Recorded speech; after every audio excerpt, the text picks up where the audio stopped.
नमस्कार, मी सतीश साळुंखे आणि आपण पाहतात सारांश. सारांशच्या या ऐतिहासिक विषयाच्या व्हिडिओमध्ये आज आपण पाहणार आहोत महाराष्ट्रातील प्राचीन लेण्यांपैकी एक अत्यंत महत्त्वाची असणारी लेणी आणि तिचं वैशिष्ट्य.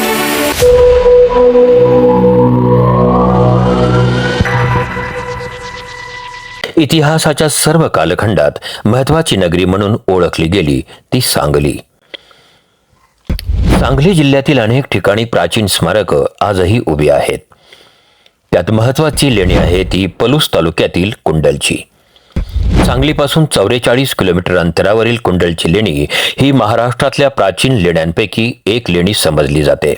16 महाजनपदातील अस्मक महाजनपदाच्या दक्षिणेस लागून असणाऱ्या कुंथला या कृष्णा खोऱ्यातील प्राचीन भागात कुंडलचा समावेश होतो. सांगली, सातारा, कोल्हापूर आणि कर्नाटकचा उत्तर भाग मिळून प्राचीन काळात कुंथलाचा प्रदेश ओळखला गेला. कुंथलावर राज्य होतं ते बादामी चालुक्यांचं. बादामी चालुक्यांच्या बादामी येथील लेण्यांच्या खाली तळ्याजवळ असणाऱ्या बादामी चालुक्यांच्या शिलालेखात कुंथलाचा स्पष्टपणे उल्लेख आढळतो. कुंडलच्या लेण्यांच्या निर्मितीचा काळ हा साधारणपणे 6 ते 8व्या शतकातला. हा काळ बादामी चालुक्यांचाच.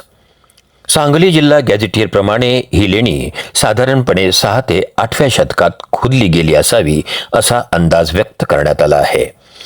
महाराष्ट्रातल्या प्राचीन लेण्यांपैकी एक लेणी म्हणून अभ्यासक या लेणीकडे पाहतात. कुंडलचे प्राचीन नाव कौंडिण्यपूर. काही शिलालेखांमध्ये त्याचा उल्लेखही आढळतो. कुंडल ही प्राचीन काळी एक महत्त्वाची धार्मिक नगरी होती. बादामी चालुक्यांच्या काळात जैन धर्माची केंद्रे निर्माण झाली. कौंडिण्यपूर हे त्यातलं एक महत्त्वाचं केंद्र होतं.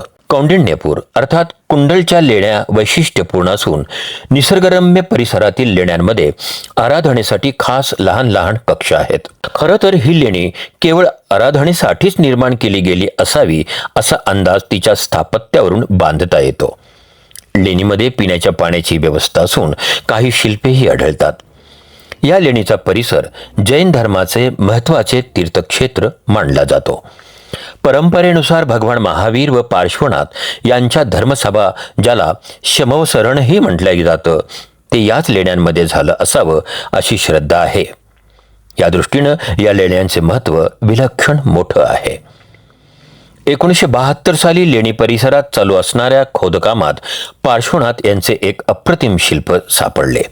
जवळपास 300 पायऱ्या वर चढून गेलं की आपल्याला अगोदर दर्शन होतं ते झरी पार्श्वनाथ मंदिराचं. त्यानंतर वर चढून गेल्यानंतर गिरी पार्श्वनाथ मंदिर आपल्याला दिसतं. लेणीच्या पायथ्याशी नवग्रह मंदिर आहे. कुंडलच्या लेण्यांमध्ये आकर्षक शिल्प व नक्षीदार स्तंभांचा अभाव असला तरी प्राचीनत्वामुळे ही लेणी अभ्यासकांच्या दृष्टीने अतिशय महत्त्वाची आहे. बादामी चालुक्य कालखंडात या लेणीची निर्मिती झाली.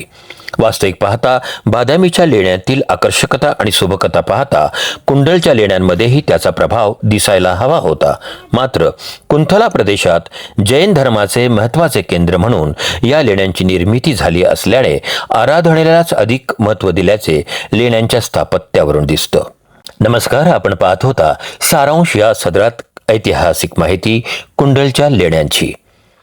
अशाच प्रकारचे वैशिष्ट्यपूर्ण आणि इतिहासावर प्रकाश टाकणारे व्हिडिओ पाहण्यासाठी आपण सबस्क्राईब करा सारांश या न्यूज चॅनलला. नमस्कार, मी सतीश साळुंखे. आपण पाहत होता सारांश. जर हा व्हिडिओ आपल्याला आवडला तर कृपया याला सबस्क्राईब करा, शेअर करा आणि जास्तीत जास्त लोकांपर्यंत ही माहिती पोहोचवा. तर पुन्हा आपण भेटूया अशाच एका ऐतिहासिक माहिती सांगणाऱ्या एपिसोडसोबत.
हे आहे अंतिम केव